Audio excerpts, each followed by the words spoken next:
Hey, welcome to Ultimate Survival Tips. I'm David. Today we're going to continue our series called Knife Sharpening Bootcamp. We're going to show you how to get sharp, pointy knives every time.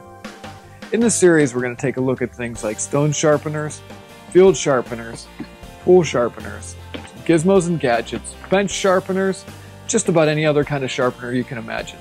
Today I'm going to show you how to put the finishing touch on your blades, take them from sharp to razor sharp. Before we're all done, I'm going to show you how to make and use a leather strop. Let's get started. Okay, so in session 2, we looked at how to use an old school sharpening technique, a really cheap, basic sharpening stone, and a wood wedge that we talked about in session 1 of this series to get a really sharp edge on our new Schrade knife. But it's not razor sharp. We can get this thing a lot sharper. So I'm going to show you how to get a really sharp blade, just about razor sharp, using stropping. So let me move these things out of the way. So for this session, obviously we're going to need our knife. So for the base of your strop, you can use just about any kind of scrap wood. I've just got a bunch of 2x4s here, some other stuff that's just cut down. You could use the thick end of a shim, like this. And the big thing is that when we make a strop, we need to have something that's thick enough so that when we're stropping, our hand doesn't scrape against the table. So something small like this that would be more handheld could be like a field strop that you could throw in your bug out bag or something like that. Okay, so I'm going to move this stuff. We'll talk more about wood later. And okay, next we're going to need some sort of leather. Now this leather here, it was just from some sort of a leather making kit. I'm probably going to use this piece. But if you don't have a whole bunch of access to leather, you could use something like this old tool pouch. You could use even the back of a glove. These are some welding gloves. If you've got some old leather laying around, you can use that kind of stuff. We'll talk more about leather in a couple minutes. And we're going to need some 5-minute epoxy, something to stir the epoxy with, a razor blade, and we're going to need some honing compound, and all this stuff we'll talk about in a few minutes. So to start, we want to select our wood base, and that's going to kind of be dependent upon what you want to use your strop for. If you want to do like a field sharpening strop that was kind of portable and you just were going to hold it in your hand, you could use something thin like this. If you're going to use a bench strop for thinner, smaller knives, something like this might work good. But our knife is fairly sizable, so I like to get something fairly close to the length of the blade. So I'm going to use this piece here. So we're going to make a strop, then I'm going to show you how to polish your blade. And that's basically all stropping is. You're polishing your blade. You end up with a bunch of micro grooves on your edge after using even the finest sharpening stone. And the strop's really going to smooth your blade out and polish it. And actually, if you maintain your knife by stropping, you may not have to sharpen it but every couple of months, maybe even every 6 months. And a testimony to that is I do some wood carving. I've got various wood carving blades in here. Now these carving blades, they have never been sharpened. All I've ever done to keep these blades sharp is stropping them. Doing a few strops every day might be all you need to keep your knife sharp all the time. So the first thing we're going to do here is we're going to cut the leather and then we're going to glue it to this wood. Now leather usually has a smooth side and a suede side. I prefer the suede side. It actually gives you a real nice tactile feel when you're stropping the blade. You can actually feel that edge getting honed down, and we'll talk more about that as we go. Another thing with leathers is you want a leather that's not too thick or too thin. My basic rule of thumb is leather that's a 1/16 to 1/8 of an inch or 1.5 to 3 millimeters. It's probably going to work pretty good. Now it's going to be really important to select a piece of wood too that's perfectly flat, and you want leather that's going to flatten out real nice once you stick it onto the wood. So now we're going to cut our leather. So I'm just going to turn this upside down and find the best side. Okay, and I'm just going to align this. Since it's kind of squared off, this is not an exact science.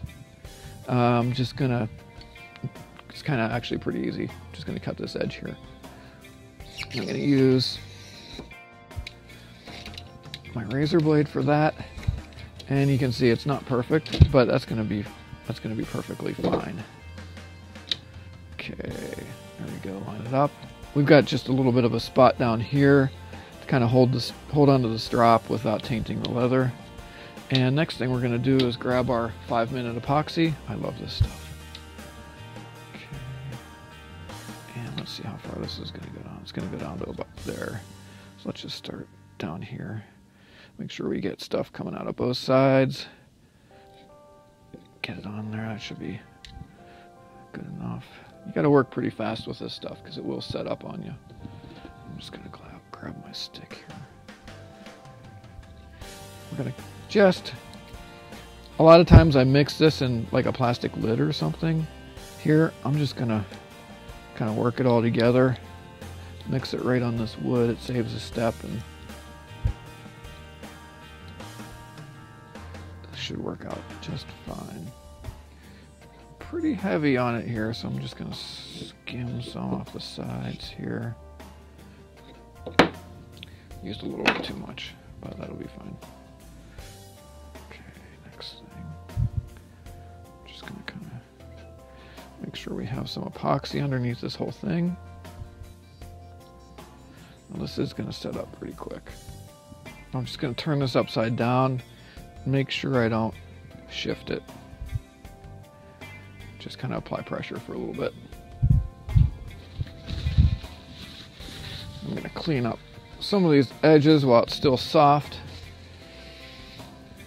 because I used too much epoxy and I made a mess.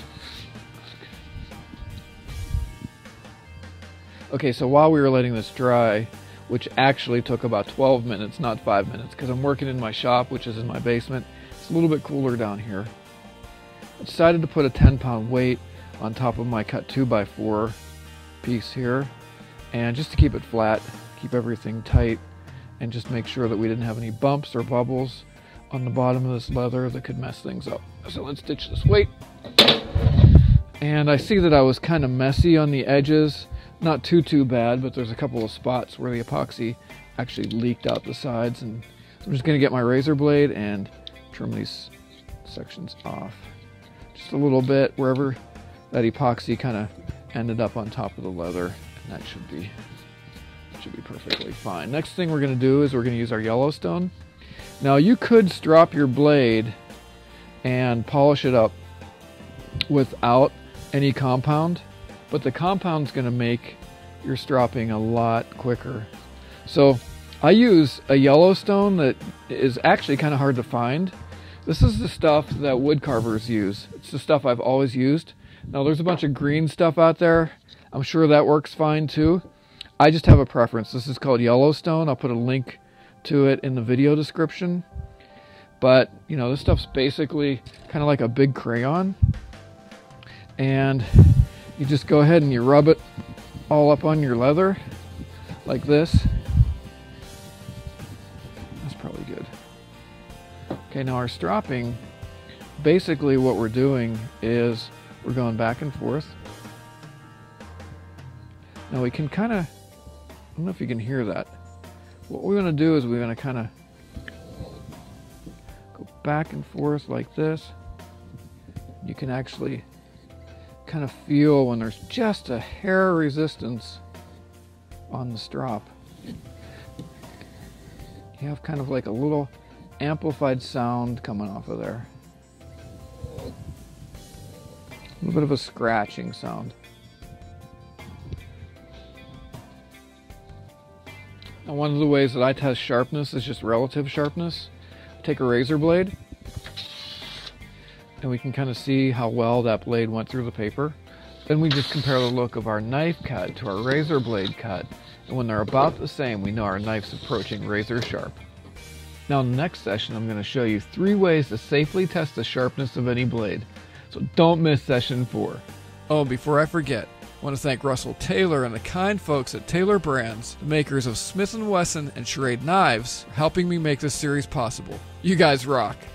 For your convenience, I've included links to the gear that I've mentioned, other videos in the Knife Sharpening Bootcamp series in the video description on YouTube. We've just taken a look at how to make and use a leather strop, finish off your knife edges, and make them razor sharp. So don't forget to subscribe to this channel. And for more gear reviews, survival tips, and survival news, check out ultimatesurvivaltips.com. While you're there, grab our monthly survival e-mag, like us on Facebook, and follow us on Twitter to get the latest news and be the first to hear about the great gear giveaway contests we have planned. Okay, this is David. I hope to see you on the other side, and remember, be prepared because you never know.